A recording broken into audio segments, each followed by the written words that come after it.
How's it going, everyone? It's Adam from Life of Adam, and today I have a brand new lifeguarding tip video for you guys. Now, if you guys are new to the channel, I make a bunch of lifeguard tip videos about how to pass the course and how to be a successful lifeguard. So definitely consider subscribing and liking the video if you're new to the channel. Now, today we're going to talk about common mistakes that lifeguards make. Now, without a doubt, the number one mistake that lifeguards make is not communicating enough. Now, here's a good example. I went to the beach with my college friends fairly recently, and there's 3 rookie lifeguards on duty. I could just tell right away they were probably like 16 or 17 years old, and an old guy who was near the lifeguard chair had a seizure. Now, these girls were very bad at communicating, which I don't really blame them, just because when you're a rookie lifeguard and this is like your first real incident, it's kind of like you kind of freeze for a second, which is understandable, but they did not handle the situation well. And the number one reason was they did not communicate well. Because I remember one of the lifeguards swam out to the buoy to swim laps and to warm up, so she wasn't even in position. Another lifeguard was just standing there with her arms folded like this. She didn't know what to do. And the third lifeguard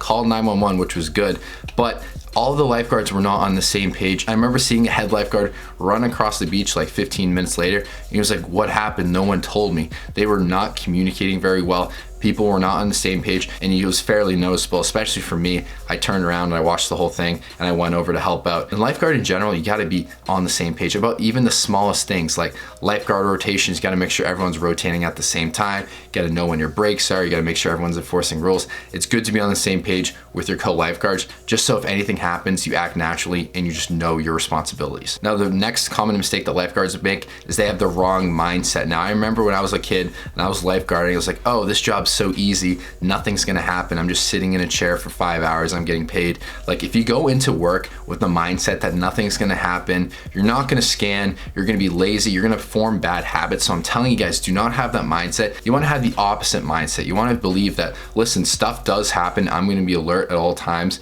but I know it's very rare and it's very unlikely something's gonna happen, but no matter what, I'm gonna be ready for it. I'm gonna form good habits. Just because if you have that mindset, you're gonna be scanning the pool actively, which is good. You're gonna be on your toes, which is good. And you're not gonna be leaning back in your chair, just like picking your nails, daydreaming, and like barely scanning the pool. Because I've seen a lot of lifeguards, especially at the YMCA when I was in high school, who are just leaning back, eating food, their feet are up, and they're just not even caring. Like, you gotta put some effort in, you gotta be scanning the pool. You don't wanna overly scan where like your head doesn't stop moving and your eyes are going crazy. Like, you wanna be more relaxed. I'm telling you guys, you wanna have a good mindset just because you wanna form good habits, and you don't wanna get into a bad habit of like leaning back and putting your feet up and not really caring, just because if your supervisor comes in and they see that, they're not gonna be very happy with you and they'll just replace you with some other lifeguard. Now, the third and final common mistake that lifeguards make is not blowing the whistle loud enough. Now, this is my biggest pet peeve of lifeguarding, especially being a head lifeguard. So when you're looking out over the pool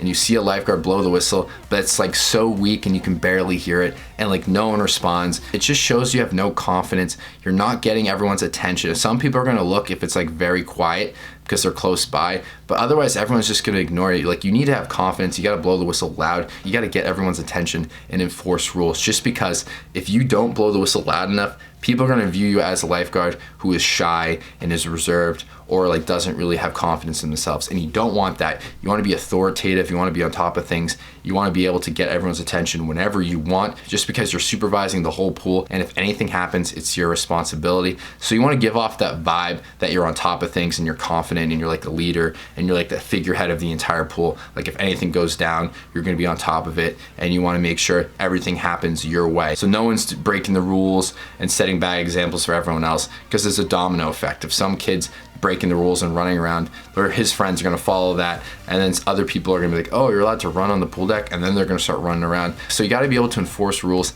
and it all starts with blowing the whistle loudly. So I hope you guys enjoyed this video. Definitely like and subscribe if you're new to the channel, and I'll see you guys in the next lifeguarding tip video. Thanks so much for watching. Peace out.